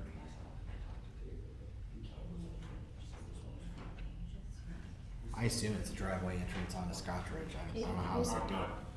The only entrance I'm aware we checked was the proposed entrance to the development itself. I don't believe we checked it if an entrance would work on the outlot. Okay. Do you have any input on I that? talked to the assistant Mhm. county engineer that said that one wasn't gonna be an issue for a single driveway onto there. Tim Hill, okay. Yeah, and I'm sorry, I couldn't That's okay. recall his name, but I've got emails but I didn't talk to David. Okay, I'm sorry, David, to put you on the spot like that. No, I you're just, fine. I remember looking at the main entrance, but if Tim looked at the outlot. okay, I don't have a scale in front of me, but we like to see a pretty good offset on county highways, and it looks like it has that if the site distance works. right, excellent, thank you. Okay, I gathered my thought on why I would still prefer the original farmstead plus the two to be A1 versus RR1. And that is because in A1, yeah, I suppose someone could buy it and do 4 per 40, and maybe zoning approves 1 additional home or 2. If it goes to RR1, what would prohibit 2-acre lots on it? That's going to be the rub. Is a future buyer could then theoretically say, okay, I have 18 acres, so I mean the pond's probably 1, but I'm going to try to put. Unless they put in their covenants that can't be split any further. If you It'd be the frontage onto the roadway, we'd have to have the minimum frontage on the roadway, which we wouldn't have, Scotch Ridge Road. Not in RR one, you don't have to have road frontage, it just has to be 150 feet wide, so they could come back in there with the private, they could come back in there with a private drive and start splitting off 2-acre lots on that lot.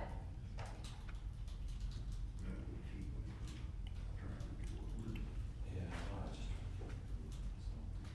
Okay, so here's a compromise.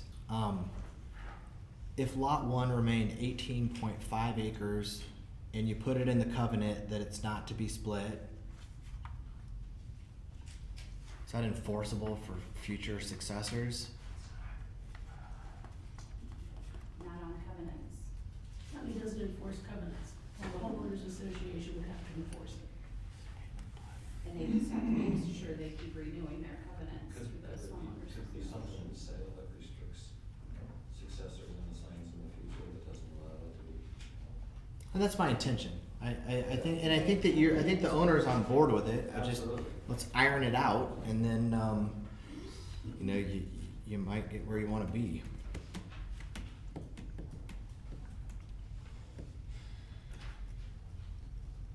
And someone else mentioned, hold on a second. Someone else mentioned something about the land use plan. I think that a rewrite with some ARPA funds is coming. And one of the topics that are going to be on that rewrite will be minimum lot sizes for RR1. So, and I'm not saying where that's gonna go, but I'm just gonna tell you, there's some folks that wanna have a 5-acre lot, some folks wanna have a 2-acre lot, probably someone wants to have less than that, but it isn't going to be less than 2, and it might be more in the future. That's not really before us today either. But what I'm trying to figure out, Don and Lindsay, is can we move this along with getting some safeguards in on the original farmstead? What was that again, sorry? What's the best way to do what I'm trying to do? If you're gonna remove the farmstead and that other 2-acre piece, if you're gonna completely remove that and keep them as A1, we need to start over, because we advertise the legal for zoning commission and you guys as the entire parcel. So if we remove it, we need to just start over with a new legal in front of zoning commission, and then in front of zoning, and then in front of you guys again, and remove those. I asked Don, if you remove those and waive your, if you're gonna have a second reading, could we possibly remove that part out of your legal? And the answer was? Because you're not adding, you're taking out. So that would be that's my question, because we're not adding to it, you would be taking out. So That's what I'd like to do. I'm wondering if that's something, because it was always kind of my impression, if you added, you really couldn't add. You have to re-notice it up? But you can reduce something, so I'm wondering. So it's retaining its original You're still form of retaining A. the whole thing, but you're actually reducing what they want to rezone. I'm not sure. What do you think, Don? That's a legal thing. You're in a hot I seat. don't know how to answer that without doing some research, so. So we could always, Table it, Do you or No. go ahead and Let's, all, motion that, and have it a will come second back. reading? you could have a second reading. The issue is they did come back from Arizona for this, but I don't know that they would have to it would, be here for that. it wouldn't I have to. think Brent could possibly represent them as long as they're okay with that, but that's up to them. As long as this is taken, we might be back before that. We flew in right in the middle of the nicest storm of the year. So we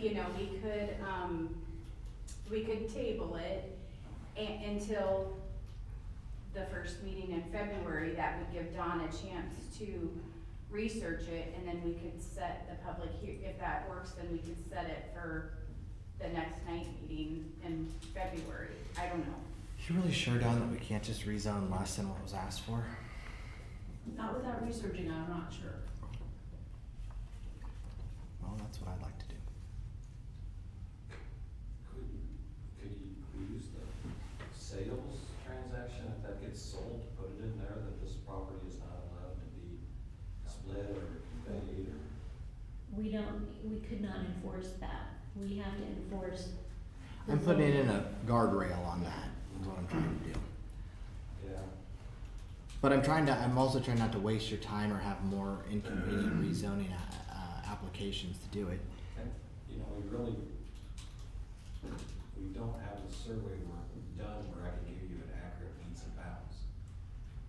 And this thing, the way it zigzags all around, I'm not gonna be able to get an accurate description on that until Would we it- do the meets and bounds. Would it be possible to rezone, if the board was in agreement to rezone it and before final plat, just rezone the 18 back to A1? Would that be an easier route? It would still be a whole different. You'd still have to once go you through the rezone it, process. Then it goes back to you rezone zoning. it, Then you have to come back and rezone it again. Just trying to be creative. Well, I don't know.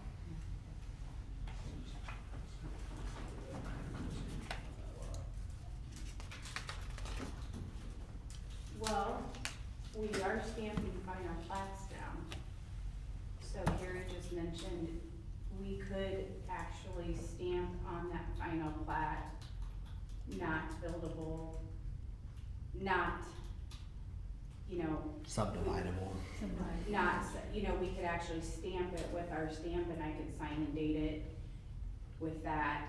And then that would actually show up on Beacon, it would show up on GIS, it would show up, and then you wouldn't have to worry about taking that out. It'd still be zoned RR1, but it'd show up on all the records. I mean, cause we used to, and I actually stamped the bottom of the plat too, but we could actually stamp right on that lot.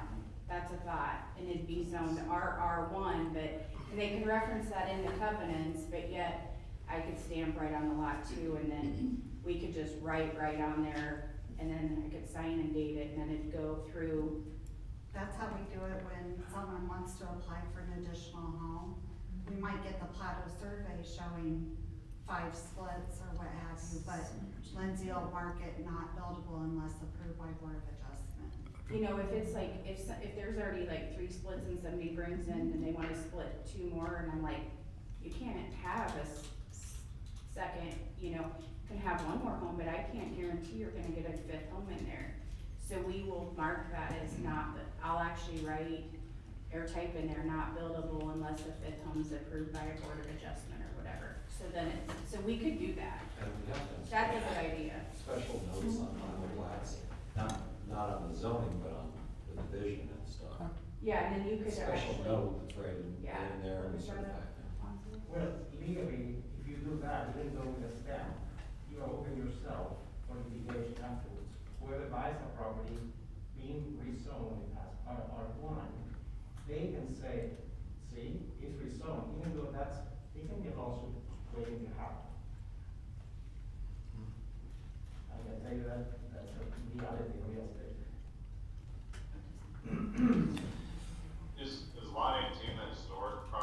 No, lot 1 is. Lot 1 is. Would the boundary need reconfigured? Because I think there's language in the ordinance that states that any lot limit development actually needs to access the private trail, even if it meets offset site distance. So for instance, lot 18 shows it off Scotch Ridge, but would it technically need to somehow access the private trail? You know, why would you pay HOA fees on a road you're not using? Oh, That makes sense. that's less of a concern. Yeah. Not to throw a wrench in everything, but So I'm just trying to figure out the most economical way to get where I think the board's at, and I think the homeowners on board with that. I just want to make sure that we maintain the original farmstead, which I think I think some of the landowners, neighbors want to have. I don't think they want to see that carved up more. That also gets the majority of the development done. I'm just not positive the best way to do that that's going to protect everyone going forward. And in addition to final plat, I'd like to see, and I'm not going to try to micromanage what you put in your final plat for your covenants. I'm not going to do that, but I'd like to see, you know, reasonably sized homes and, you know, a prohibition if you're against barn dominiums or whatever the concerns were, or trailers or whatever. Then, you know, put it in the covenants and we'll look at it at final plat. So that's, everyone will get a second bite at that apple. But I just kind of want to maintain the 18 on 1, and I'm trying to figure out the best way to do so as Don's looking it up. Trying. Again, I can't answer your question without researching. Okay. And I'm not gonna put the county in a position I understand. by saying something that may or may not be right. Okay. Without researching. So at this juncture, what's the best way to go about it?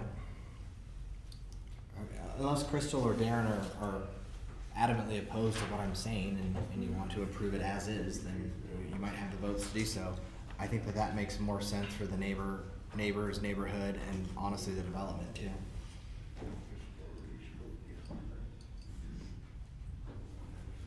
I think tabling it, like just redoing it correctly. I hate to do that expense, but it would protect everyone who is complaining as well as the. Would that go through zoning again on the different thing?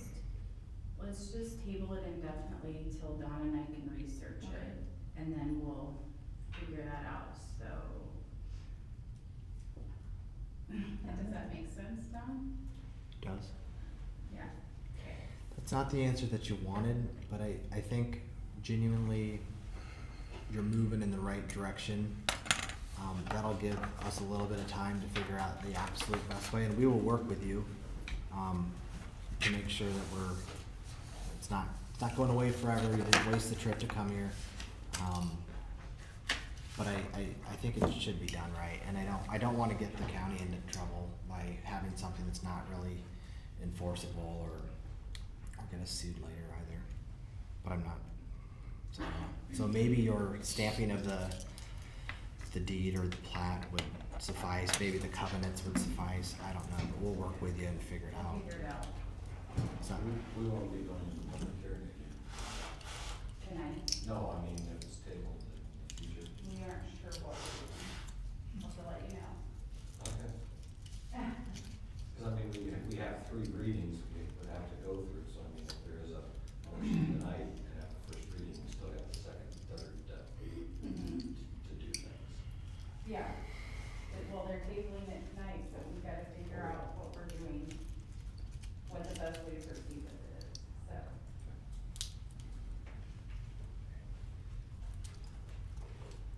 So, may I speak?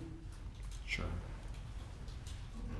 So, help me understand how your decision fits within the context of the land use plan. I agree it's dated, I agree it needs work, but it is what's on the table today. So, my question is, on the record, how does your decision fit within the existing land use plan? our zoning director indicated that it did. So that's where I'm at on that. Okay, so The land use plan? that's what she stated earlier, I believe. That didn't answer my question. Have you read the land use plan? No, I've not read all the entirety of the land use plan, sir. Could I get an answer from the other two supervisors, please? No. In regard to how you're affirming this request fits within the context of the land use plan. I think our current land use plan was, the last time it was updated was 2002, but it was initially written in 1995, I believe. So it is very outdated. It was written to be utilized until 2025. And I'm not a supervisor, and I've read the plan. And if you're accountable and responsible to the citizens of the county to make these kind of decisions, and there's this guide out there, that's where the one-off to me is. That's where I just lose track of this decision versus Right. Well, what's been said. the land use plan is also, we have to take into consideration what the cities are doing. And the city of Carlisle, I being a supervisor for them, they have approached me, in fact, actually this was 7 years ago, and said, we don't have any other way to expand other than Scottswood Road. So I was very interested in what Carlisle had to say. So, to me, if they are completely on board with this, then this fits in with what they are going to do. And that is right in path of their future growth. So, Agree. Okay, so we will table for now. Do a motion. okay. Do a motion to, if that's what the board wants to do, we need a motion to table. I'll make a motion to table the Dennis and Patricia Van Ryswick rezoning from A1 to RR1.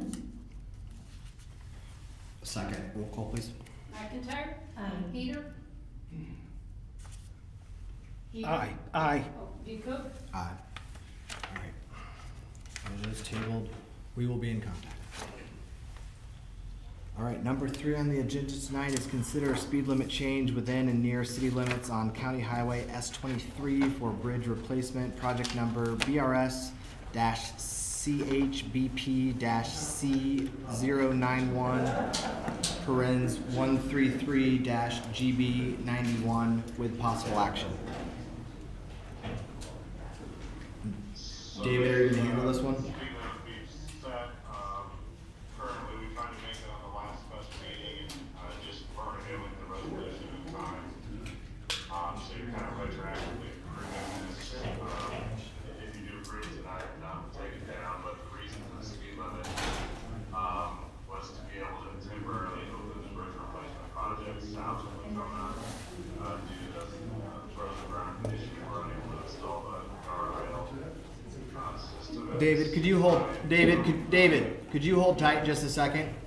Just hit pause just for a moment, because I can't hear you. Okay, go ahead, sir. You good? Yep. Okay. The reason for the speed limit, briefly, is to temporarily open the bridge because we're unable to drive the guardrail post into the ground, to get the final completion on the project. So due to safety reasons, we decided to extend the 30-mile-per-hour zone that runs through Lacona south of the bridge until we can install the guardrail and ground calls in the hopefully late winter, early spring. Then we'll restore the speed limit back to what it originally was.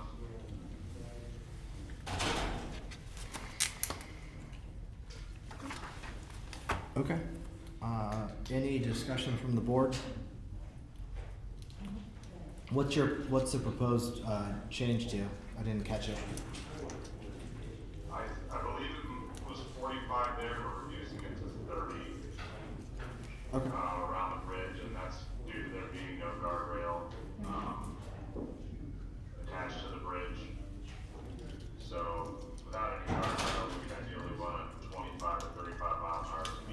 can't They're hear proposing anything. 30 mile per hour. Can I ask them to go outside with So us? we're just extending that to the south to be able to temporarily open up the bridge to traffic until we get the guardrail installed. He wants to go to 30. Okay. All right. I'll make a motion to change the speed limit near the limits on County Highway S23 for the bridge replacement, project number BRS CHBP C091, parent 133, GB 91, from 45 to 30 miles per hour. Second. Discussion. Roll call, please. McIntyre. Aye. Peter. Aye. DeCook. Aye. Motion carries. All right, number 4 on the agenda is approved bridge postings. We have a resolution in our packet regarding bridge ID starting at A1906 through R3603 with various ratings and changes to most or some of them.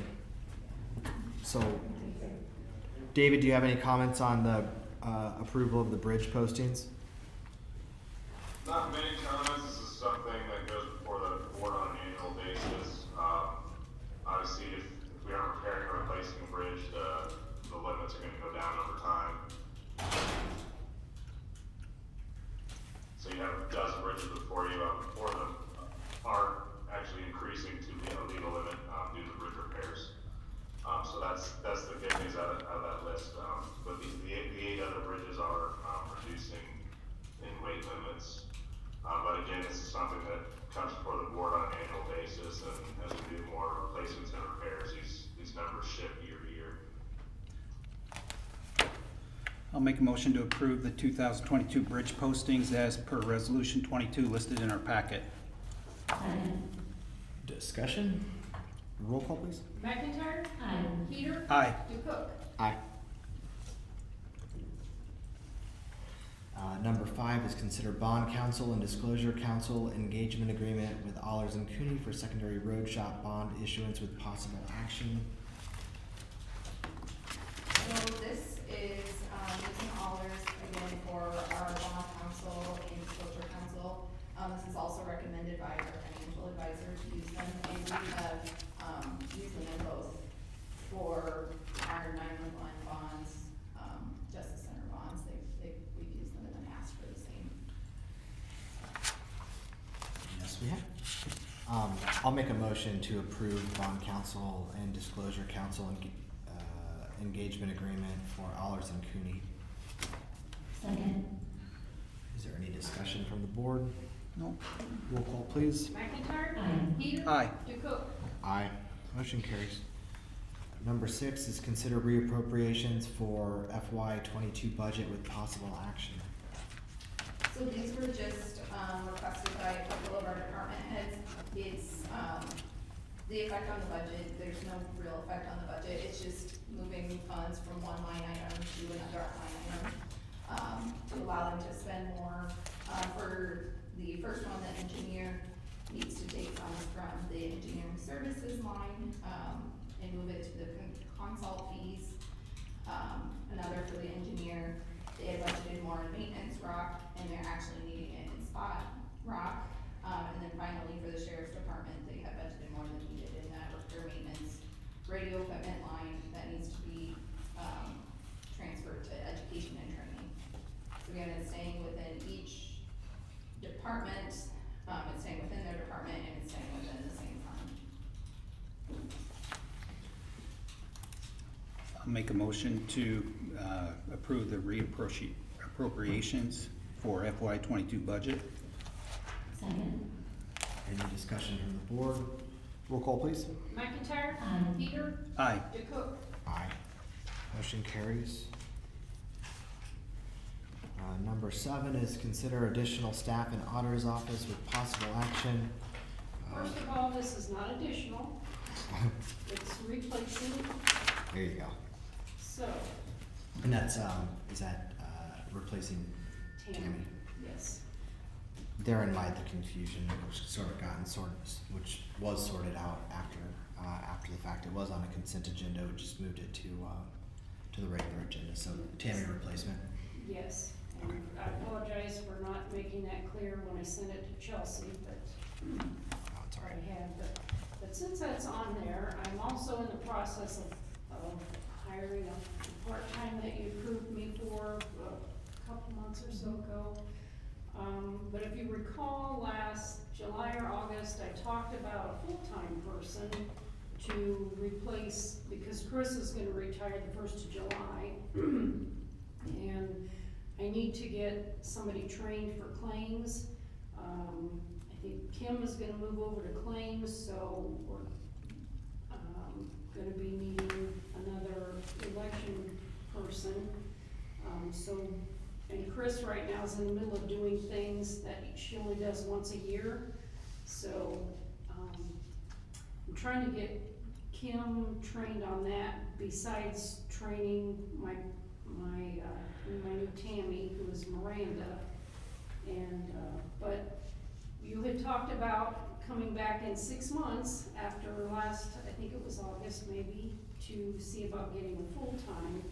So, putting a bug in your ear, this part-time person that I'm in the process of interviewing for, I'd like to make a full-time, so that they could be training for elections with Kim, and I could also be training Kim for claims too.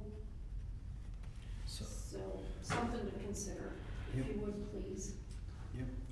So for tonight's purposes, I'll make a motion to approve additional replacement staff of Miranda, and what, do you have a last name? Rodriguez. Rodriguez. I sent a resolution up, and I guess I'm not sure why it wasn't attached, but I do have that, if anybody wants. It's not It in should here. have been in your packet. Yep. Got it. So there's my motion. So I did a motion. Do we have a second on that? Just one question, do we have to say like a rate of pay or anything like that in the resolution, or just, The it's what? resolution.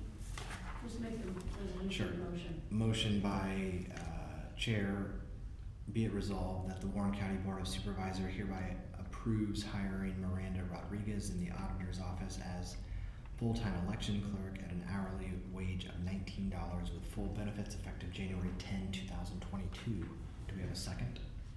Second. Discussion? Okay, I just need some clarification, Tracy. Yes, Okay, so this will be full-time for Tammy's position, yes. and then you're gonna hire someone for replacement for election, or the part-time to help out with real estate? Well, you approved me for the part-time, which is what I'm hiring for, Right, but I'd like for it to be full-time, because Chris is gonna be leaving this summer, and I need to get people trained, and right now, I'm being stretched so many different directions that I need to get it done before March, when everything starts firing up Right. for for elections. elections. So. And we doesn't- have saved on, Sharon left in August, Mhm. well, we saved a little bit on her salary, and then a little on Tammy's, and, these are all not starting at the salaries that those gals were making, so, This is within your budget, right now, yes. the I need to resolution. look at the full-time, I'm not sure. So what I would propose is we've approved the Tammy replacement with Miranda. I think we're gonna have a budget. The auditor is going to be before us for budget time, like within a week. Yeah. And so let's address it at that time. That way we can talk about employees at that point Sounds good. and not in a public meeting. Thank you. Yep. And sorry for the confusion with that, Tracy, as well. Yeah. I just, when I saw it, I was like, it said additional, and I'm like, I don't know. So, glad we got it cleared up. Budget report. But we need to vote on that. Oh, do we not? McIntyre? Aye. Peter? Aye. DeCook? Aye, motion carries. Thank you. You bet. Budget report, Megan. So your, budget reports are enclosed in your packet. They have a little less detail this month because I'm working on budgets. If you have any questions, let me know. If I don't have an answer for you right now, I can let you know at our next work session.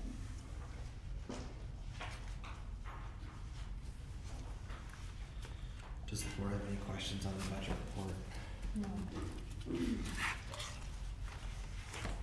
I have no questions.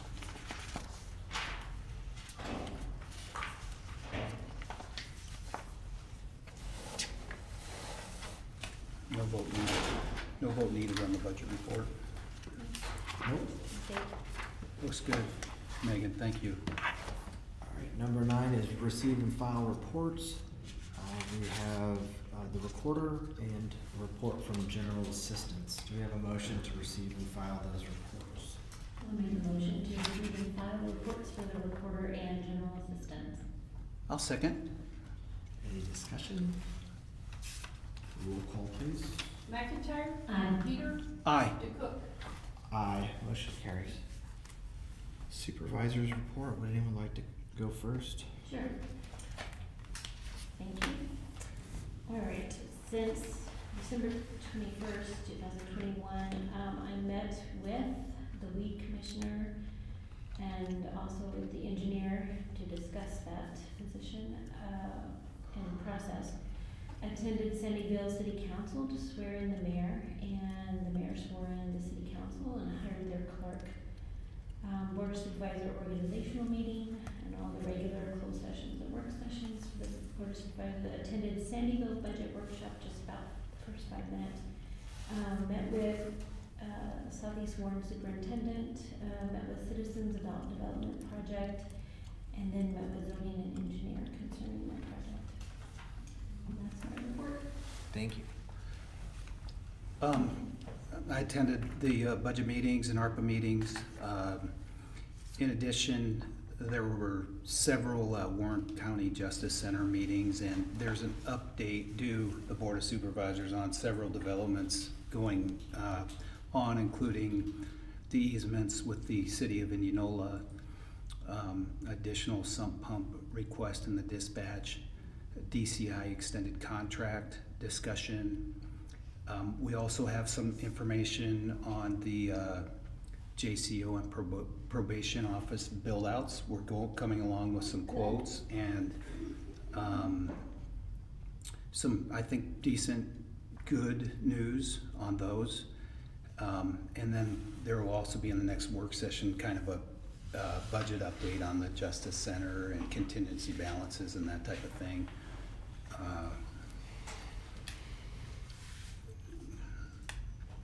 So that's coming to the board, and that's all I got for now. Sounds good, thank you. I'll reserve mine for the next time. I'll do a combined report. I will say 2 quick things though. One, had a very nice conversation with Congresswoman Dr. Marionette Miller Meeks, and I have a follow-up meeting with her, and I think we'll be discussing some infrastructure issues that might be applicable to the county. And then 2, I did want to tell, I think our engineer is now probably off, but I did want to tell the engineer and the secondary roads department that I thought they did a really nice job considering the snow event that we had Friday and Saturday. The roads that I was on looked pretty amazing. You know, within 6 hours or so, 14 inches and snow all night. It's a testament to a lot of hard work, and it was a job well done. So thank you for that, and I'll do a combined one next time. Number 11, is there any public input from anyone in the room or online?